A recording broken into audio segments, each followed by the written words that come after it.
Hello guys, welcome to our channel. మీరు కనుక నా ఛానల్కు కొత్తగా వచ్చినట్లయితే ఒక లైక్, షేర్, సబ్స్క్రైబ్ చేసుకోండి. అలాగే నా నుంచి ప్రతి అప్డేట్ మీకు రావాలంటే బెల్ ఐకాన్ ఆల్లో పెట్టుకోండి. సో ఇప్పుడు మనం మ్యాటర్లోకి వెళ్ళిపోదాం.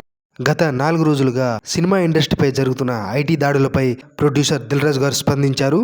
వ్యాపారాలు చేస్తున్నప్పుడు ఐటీ సోదాలు జరగడం అనేది సర్వసాధారణమని, తాము సెలబ్రిటీస్ కాబట్టి మీడియా అంతా తమపై ఫోకస్ పెట్టిందనైతే దిల్ రాజు గారు చెప్పడం జరిగింది. గత 4 రోజులుగా తన నివాసంపై అలాగే తన ఆఫీసుల్లో జరిగిన ఐటీ సోదాలను ఉద్దేశించి దిల్ రాజు గారు ఈ విధంగా మాట్లాడారు. కొన్ని ఛానల్స్ అలాగే మీడియాలో మా వద్ద డబ్బు బాగా దొరికిందని వార్తలు వ్రాశారు. కానీ నా వద్ద 5 లక్షలు, అలాగే శిరీష్ వద్ద 4,50,000 రూపాయలు, నా కుమార్తె వద్ద 6.5 లక్షలు, ఆఫీస్లో 2.5 లక్షలు, ఇలా మొత్తంగా 20 లక్షల రూపాయల కంటే తక్కువ డబ్బే ఉంది.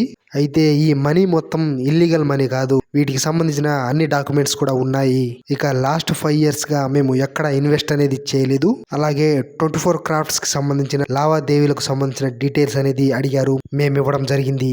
అలాగే నా నిజాయితీని చూసే ఐటీ అధికారులే ఆశ్చర్యపోయారనేసి దిల్ రాజు గారు చెప్పడం జరిగింది. అదే విధంగా ఈ ఐటీ దాడుల వలన దిల్ రాజు గారి అమ్మకు గుండెపోటు వచ్చి హాస్పిటల్లో అడ్మిట్ అయ్యారనేసి వార్తలు విపరీతంగా వైరల్ అయ్యాయి.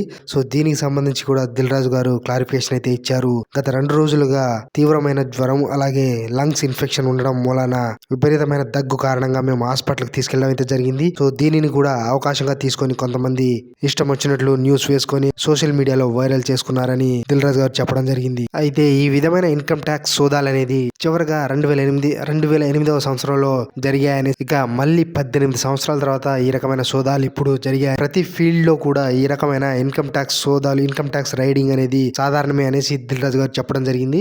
అదే విధంగా ఫేక్ కలెక్షన్స్ వేసుకోవడం మూలన ఐటీ దాడులు జరిగాయనేసి వస్తున్న వార్తలపై కూడా దిల్ రాజు గారు స్పందించడం జరిగింది. అయితే దీనిపై ఇండస్ట్రీలో ఉన్న వాళ్ళమంతా కూర్చొని ఒకసారి మాట్లాడుకోవాలనేసి, మాట్లాడుకున్నాక మాత్రమే నేను చెప్పగలను అనేసి దిల్ రాజు గారు అయితే సమాధానం చెప్పారు. తాను ఒక్కడనే వ్యక్తిగతంగా ఈ అంశంపై అయితే కామెంట్ చేయలేను అనేసి చెప్పడం జరిగింది.